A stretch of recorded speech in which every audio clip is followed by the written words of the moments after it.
আসসালামু আলাইকুম। ডিগ্রি তৃতীয় বর্ষ। কেমন আছো তোমরা সবাই? আশা করি ভালো আছো।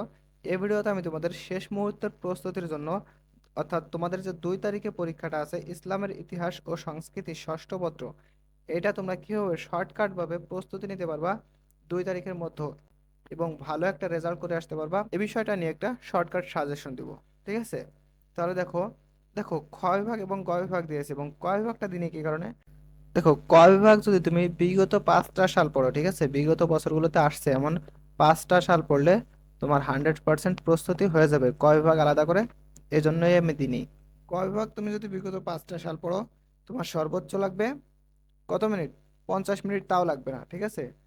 ক বিভাগ বিগত 5টা সাল পড়তে তোমার 50 মিনিটও লাগবে না, তাই ক বিভাগ তোমরা বিগত সালটা পড়ে নেবা। এখন খ বিভাগ দেখো, এর আগে আমরা কি করতাম, শুধুমাত্র প্রশ্নগুলো দিতাম। এক্ষেত্রে তোমরা উত্তর খুঁজতে তোমাদের দেরি হয়ে যায়, তাই না? একজন কমেন্ট করছে ওই বিষয়টা নিয়ে, এই জন্য আমি এটা উল্লেখ করে দিয়েছি। এখন দেখো, প্রথম অধ্যায় কোনটা কোন অধ্যায়ের, এটা সম্পূর্ণ উল্লেখ করা আছে, এবং কোনটা কত পার্সেন্ট, 99%। ঠিক আছে?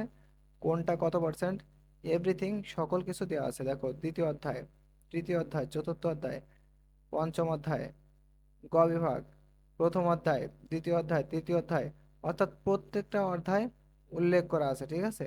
প্রত্যেকটা ষষ্ঠ অধ্যায় প্রত্যেকটা উল্লেখ করা আছে। তোমরা প্রত্যেকটা অধ্যায় থেকে বের করে নিতে পারবা।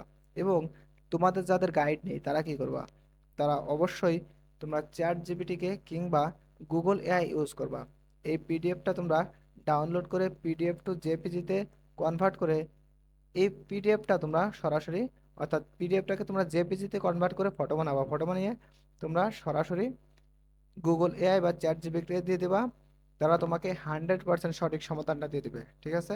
তোমরা সেখান থেকে অ্যান্সার করতে পারবা। আর যাদের গাইড আছে তারা অবশ্যই এই প্রশ্নগুলো মিলিয়ে নেবে। ঠিক আছে? কারণ প্রথম অধ্যায় দ্বিতীয় অধ্যায় আলাদা আলাদা করে দেওয়া আছে, তোমার মিলাতে অনেক টাইম লাগবে না। ঠিক আছে? দেখো দেখো প্রথম অধ্যায়ে এইটা 99% দেওয়া আছে। ঠিক আছে? ইতিহাসে 1258 সাল বিখ্যাত কেন, এবং মঙ্গল কারা। ঠিক আছে? মঙ্গল কারা। দেখো, দ্বিতীয় অধ্যায় আছে তৈমুরীয় বংশের পতনের কারণগুলো লেখো।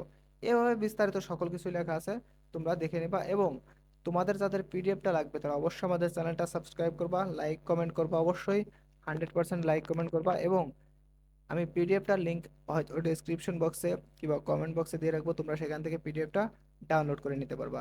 এবং আমি 100% বলতে পারি, এখান থেকে তোমাদের 100% না আসুক, 99% কমন বাঁধবে। আশা করি বুঝাইতে পারছি। এবং আবারও বলছি, ক বিভাগটা তোমরা বিগত 5টা সাল পড়বা। বিগত 5টা সাল পড়লেই তোমার 5টা সালে 50টা প্রশ্ন, এগুলা পড়লেই তোমার হয়ে যাবে। এর বাইরে আর কিছু পড়া লাগবে না। ঠিক আছে? প্রিয় শিক্ষার্থীবৃন্দ, শিক্ষা সম্পর্কিত যে কোনো সঠিক নিউজ সবার আগে পেতে অবশ্যই আমাদের চ্যানেলটা সাবস্ক্রাইব করে রাখবা, এবং ফেসবুক থেকে দেখলে অবশ্যই ফলো দিয়ে রাখবা। তো ভালো থেকো তোমরা সবাই। আল্লাহ হাফেজ।